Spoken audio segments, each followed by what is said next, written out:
Hello friends, welcome back to my channel. इस channel पर हम बात करते हैं हॉरर और सुपरनैचुरल स्टोरीज़ के बारे में। तो चलिए फ्रेंड्स, स्टार्ट करते हैं।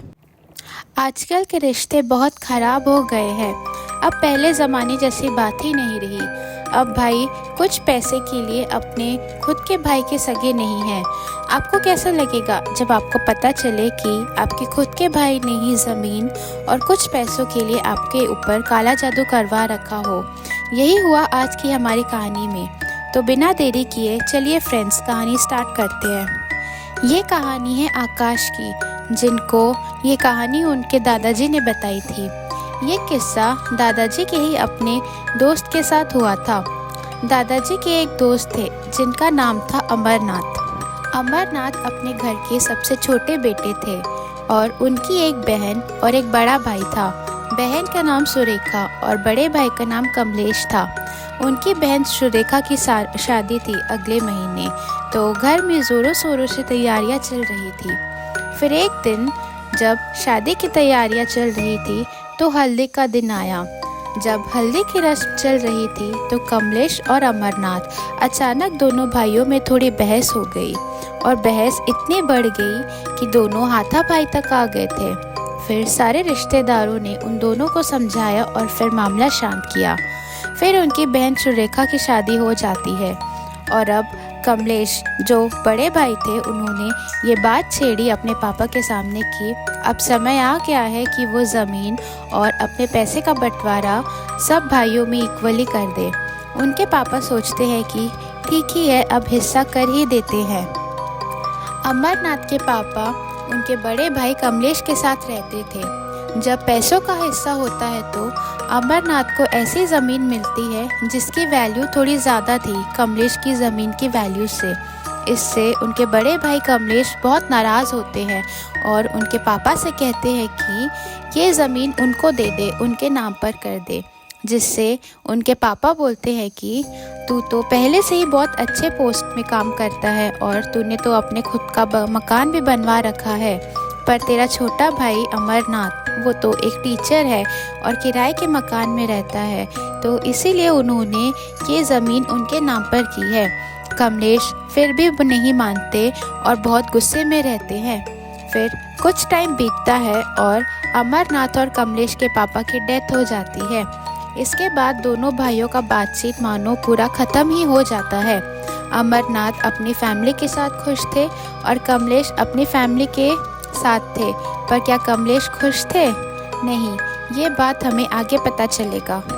फिर कुछ साल बीतता है और कमलेश अमरनाथ को फ़ोन करते हैं कि उनके बेटे की शादी तय हो चुकी है और अब वो दोनों भी क्यों ना सब मन मुटाव मिटाकर उस शादी में शामिल हो।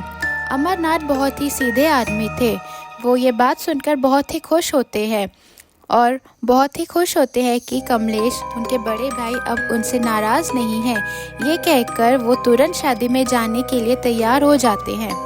अमरनाथ और उनकी फैमिली कमलेश के घर पहुंचते हैं शादी के लिए।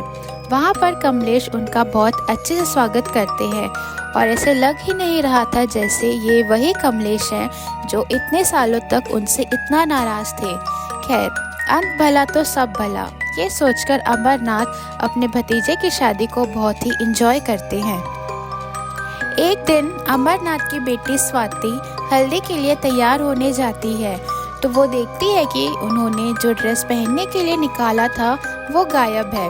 वो अपनी मम्मी को बुलाती है और पूछती है कि क्या उन्होंने तो उनका ड्रेस कहीं पर नहीं रखा है, तो उनकी मम्मी बोलती है नहीं। और वो लोग बहुत ढूंढते हैं कि स्वाति का ड्रेस आखिर गया कहाँ, पर स्वाति का ड्रेस कहीं नहीं मिलता। फिर स्वाति कुछ और ड्रेस पहन लेती है। खैर, फिर हल्दी की रस्म खत्म होती है तो सब फैमिली वाले खाने पर बैठते हैं।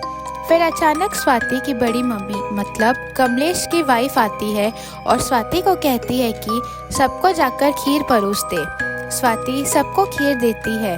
फिर उनकी बड़ी मम्मी पीछे से बुलाती है और स्वाति से कहती है कि ले, ये खीर तू खा ले, मैंने ये अलग करके लिए तेरे लिए रखा है, इसमें बहुत सारे ड्राई फ्रूट्स हैं।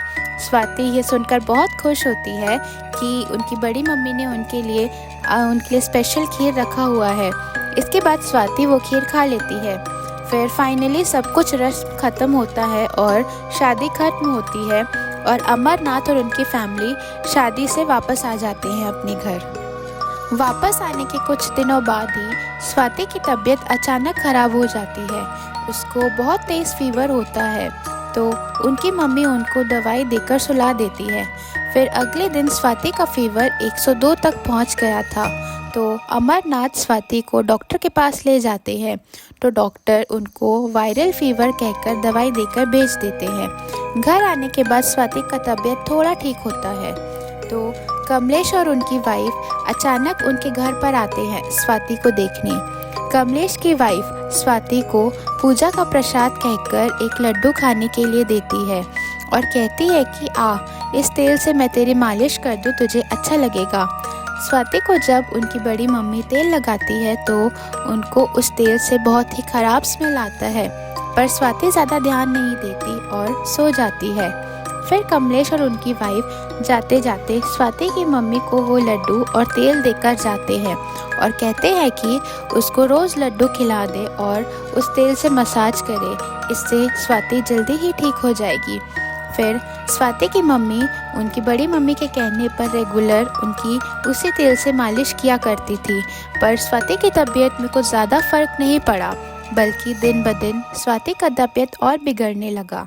स्वाति की आंखों के नीचे बहुत डार्क सर्कल्स हो गए थे और उनका वेट भी अब 36 में आ गया था। दिन ब दिन स्वाति बहुत कमज़ोर होते जा रही थी। फिर एक दिन स्वाति की नानी उनसे मिलने आती है। वो स्वाति को देखकर बहुत शॉक्ड हो जाती है और बोलती है कि स्वाति की तबीयत इतनी ख़राब कैसे हो गई है।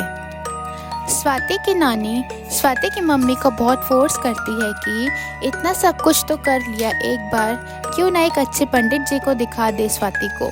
स्वाति की मम्मी भी सोचती है कि इतना सब कुछ करने के बाद आखिर हर्ज ही क्या है एक बार पंडित जी को दिखाने में। तो वो डिसाइड करते हैं कि नेक्स्ट डे ही पंडित जी से स्वाति को मिलवाएंगे। स्वाति की नानी पंडित जी को कॉल करती है तो पंडित जी बोलते हैं कि वो अभी सिटी में नहीं है और 2 दिन के बाद उनको कॉल करे, पर स्वाति की मम्मी 2 दिन के बाद पंडित जी को कॉल करना भूल जाती है। फिर एक दिन अचानक स्वाति की मम्मी को ख्याल आता है कि अरे उनको तो पंडित जी को कॉल करना था, तो वो फ़ोन करती है पंडित जी को। तो वो बोलते हैं कि वो अगले ही दिन स्वाति को लेकर उनके पास आ जाए, पर फिर ऐसा कुछ हुआ कि स्वाति की मम्मी फिर से भूल जाती है स्वाति को पंडित जी के पास ले जाना, मानो जैसे कोई शक्ति उनको बार बार पंडित जी के पास जाने से रोक रही हो। फिर एक दिन सब सो रहे होते हैं और स्वाति अचानक से बहुत तेज़ चिल्लाती है तो सब उनके पास जाते हैं स्वाति को देखने। जब वो स्वाति के कमरे के अंदर पहुंचते हैं तो वो देखते हैं स्वाति कमरे के एक कोने में बैठी होती है और वो डर कर बोलती है कि मुझे बचा लो, नहीं तो वो मुझे ले जाएगी, वो मुझे ले जाएगी। ऐसा कहकर स्वाति बेहोश हो जाती है। फिर कुछ 15-20 मिनट ही हुए होंगे कि स्वाति के मुंह से अचानक वाइट झाग निकलने लगता है और 5 मिनट बाद ही स्वाति की अचानक डेथ हो जाती है। सब फैमिली वाले शॉक्ड हो जाते हैं कि ये 15-20 मिनट में ऐसा क्या हो गया। जब वो स्वाति को तुरंत हॉस्पिटल लेकर जाते हैं तो डॉक्टर उनको डेथ डिक्लेयर कर देते हैं। फिर घर में सब बहुत ही ज़्यादा दुखी होते हैं और कुछ ही टाइम बीता हुआ होता है कि अब स्वाति के बाद उनके भाई की भी तबीयत अचानक ख़राब होना स्टार्ट हो जाती है। उनको भी बहुत तेज़ फीवर होना स्टार्ट होता है और धीरे धीरे उनका वेट भी गिरना स्टार्ट हो जाता है। स्वाति की मम्मी इस बार देरी नहीं करती और तुरंत अपने बेटे को पंडित जी के पास ले जाती है। अगले दिन जब पंडित जी स्वाति के भाई को देखते हैं तो वो कहते हैं आने में बहुत ही देर कर दी, अब तो उस बच्चे की जान भी चली गई होगी। स्वाति की मम्मी बहुत शॉक्ड होती है क्योंकि उन्होंने स्वाति की डेथ के बारे में अभी तक पंडित जी को कुछ बताया ही नहीं था। पंडित जी बताते हैं कि ये सब काला जादू के कारण हो रहा है। पंडित जी बताते हैं कि उन्हीं की फैमिली में से किसी ने उनकी बेटी पर मारण प्रक्रिया करवाया हुआ है।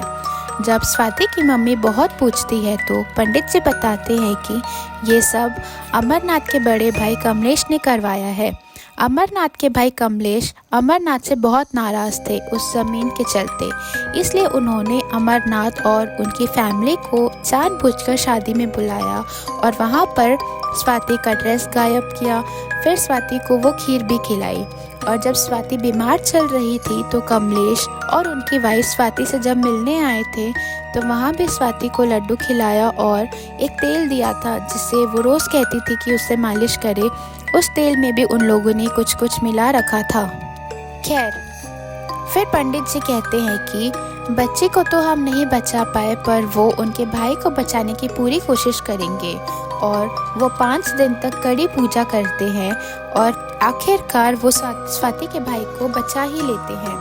अमरनाथ को जब ये सब पता चलता है कि वो ये सब उन्हीं ही भाई कमलेश ने किया है तो वो बहुत ही ज़्यादा गुस्सा हो जाते हैं, पर फिर वो सोचते हैं कि आखिर जो हो गया सो हो गया, उसको बदला तो नहीं जा सकता। ये सोचकर वो अपनी ज़िंदगी वापस से नॉर्मल तरीके से जीने की कोशिश करते हैं। वहाँ कमलेश को जब खबर मिलती है कि स्वाति की तो डेथ हो चुकी है पर उनके भाई अभी भी जिंदा है, तो वो उस तांत्रिक के पास जाते हैं जिसने स्वाति के ऊपर मारण क्रिया किया था। तांत्रिक उसको बताता है कि मारण क्रिया अगर किसी पर करवाया जाए तो एक नर बलि भी देनी पड़ती है। कमलेश ने गुस्से गुस्से में उस समय कह तो दिया था तांत्रिक को कि वो एक नर बलि ज़रूर लाकर उस आत्मा को देंगे, पर वो अभी तक उस आत्मा को एक नर बलि लाकर नहीं दिए हैं, जिससे वो आत्मा बहुत ही ज़्यादा नाराज़ है। तो कमलेश कुछ दिन का समय मांगते हैं उस आत्मा से कि वो एक नर बलि ज़रूर उसको लाकर देंगे और कुछ दिन बाद ये बात आया गया हो जाता है और कमलेश इस बात को पूरी तरीके से भूल जाते हैं। एक दिन कमलेश देखते हैं कि आज उनका बेटा सुबह से उठा ही नहीं है, तो वो जब उनके बेटे के रूम में जाते हैं तो अंदर से बंद था। जब वो बहुत नॉक करते हैं तब भी उनका बेटा रूम नहीं खोलता। फिर वो आसपास के लोग को बुलाते हैं और जब रूम का दरवाज़ा तोड़ा जाता है तब वो देखते हैं कि बेटे की लाश पंखे से लटकी हुई है। सब बहुत शॉक्ड हो जाते हैं। कमलेश के बेटे की डेथ की पूरी प्रोसेस कंप्लीट करते हैं। जब कमलेश के बेटे की डेथ को 13 दिन हो जाता है तो कमलेश के सपने में वही आत्मा आती है जिसने स्वाति की जान ली थी। वो बोलती है कि तू तो मुझे नर बलि नहीं दे पाया, तो मैंने खुद ही अपना बलि लिया और ले लिया। कमलेश समझ जाते हैं कि अब उसी आत्मा ने ही किया है। फिर कमलेश को एहसास होता है कि जो उन्होंने अपने खुद के सगे भाई के साथ किया था वही आज उनके पास लौटकर वापस आ गया और उनके बेटे को उनके साथ ले गया। अब बहुत ही देर हो चुकी है और अब कुछ किया भी नहीं जा सकता। तो बताइए फ्रेंड्स, आपको हमारी स्टोरी कैसे लगी? कमेंट सेक्शन में ज़रूर बताइए। अगर आप चाहते हैं कि हम ऐसे ही स्टोरीज़ आपके सामने लेकर आए तो प्लीज़ कमेंट सेक्शन में मुझे कमेंट करिए। मेरी स्टोरी अच्छी लगी हो तो मेरे चैनल को सब्सक्राइब करें, वीडियो लाइक करें और शेयर करें। Okay, bye.